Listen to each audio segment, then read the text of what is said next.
Ashes test தொடரின் 2 போட்டி நிலவரம் குறித்து பார்க்கலாம். ஆஷஸ் இரண்டாவது டெஸ்ட் போட்டியின் 2வது நாள் ஆட்ட முடிவில் 378 ரன்களுக்கு 6 விக்கெட்டை இழந்து ஆஸ்திரேலிய அணி 44 ரன்கள் முன்னிலையில் உள்ளது. பிரிஸ்பேனில் நடைபெற்று வரும் 2வது ஆஷஸ் டெஸ்ட் போட்டியில் இங்கிலாந்து அணி முதல் இன்னிங்ஸ் முடிவில் 334 ரன்களுக்கு ஆல் அவுட் ஆனது. அதன் பிறகு களமிறங்கிய ஆஸ்திரேலியாவின் டாப் ஆர்டர் பேட்ஸ்மேன்களான Jake Weatherald, Marnus Labuschagne, Steven Smith, Cameron Green மற்றும் அலெக்ஸ் கேரி ஆகியோர் சிறப்பான ஆட்டத்தை வெளிப்படுத்தினர்.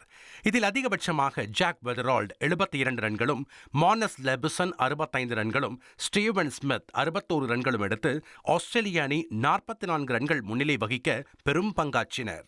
மேலும் இங்கிலாந்து பவுலர்களில் அதிகபட்சமாக பிரைடன் கார்சே 3 விக்கெட்டுகளையும், கேப்டன் பென் ஸ்டோக்ஸ் 2 விக்கெட்டுகளையும் மற்றும் ஜோஃப்ரா ஆர்ச்சர் 1 விக்கெட்டையும் வீழ்த்தினர். இன்னும் 3 நாள் எஞ்சியுள்ள நிலையில் ஆஸ்திரேலிய அணி தனது முதல் இன்னிங்ஸில் 6 விக்கெட் இழப்பிற்கு 378 ரன்கள் எடுத்துள்ளது. ஜூனியர் ஹாக்கி உலகக்கோப்பையில் பெல்ஜியம் அணியை வீழ்த்தி இந்திய அணி அரையிறுதிப் போட்டிக்கு முன்னேறியது. சென்னையில் ஜூனியர் ஹாக்கி உலகக்கோப்பையின் காலிறுதி ஆட்டம் நடைபெற்றது. இதில் இந்தியாவும் பெல்ஜியம் அணியும் பல பரீட்சை நடத்தின. பரபரப்பான ஆட்டத்தில் இரு அணிகளும் தலா 2 கோல்கள் அடித்ததால் போட்டி சமனில் முடிந்தது. இதனையடுத்து நடந்த பெனால்டி ஷூட் அவுட் முறையில் 4-3 என்ற கோல் கணக்கில் இந்தியா வெற்றி பெற்றது. அரையிறுதிப் போட்டியில் நடப்பு சாம்பியன் ஜெர்மனி அணியை எதிர்த்து இந்தியா விளையாட உள்ளது.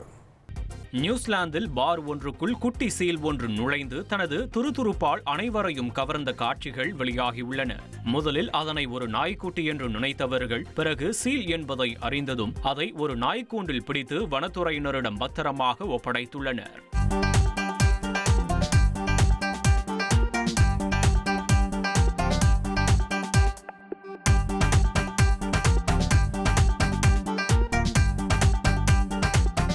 பிரபல ஹாலிவுட் தயாரிப்பு நிறுவனமான வார்னர் பிரதர்ஸ் நிறுவனத்தை நெட்ஃபிளிக்ஸ் வாங்கும் ஒப்பந்தம் இறுதியானதாக தெரிவிக்கப்பட்டுள்ளது. வார்னர் புரோஸ் டிஸ்கவரி நிறுவனத்தின் டிவி மற்றும் திரைப்பட ஸ்டுடியோக்களையும் ஸ்ட்ரீமிங் பிரிவான HBO மேக்ஸ் உள்ளிட்டவற்றை சுமார் 7 லட்சம் கோடிக்கு நெட்ஃபிளிக்ஸ் வாங்க இருப்பது அந்த ஒப்பந்தத்தின்படி உறுதியாகியுள்ளது. இனி செல்லும் இடமெல்லாம் செய்தி. தந்தி டிவியின் வாட்ஸ்அப் சேனலை ஃபாலோ பண்ணினா செல்ல இருக்கும் இடமெல்லாம் செய்தி.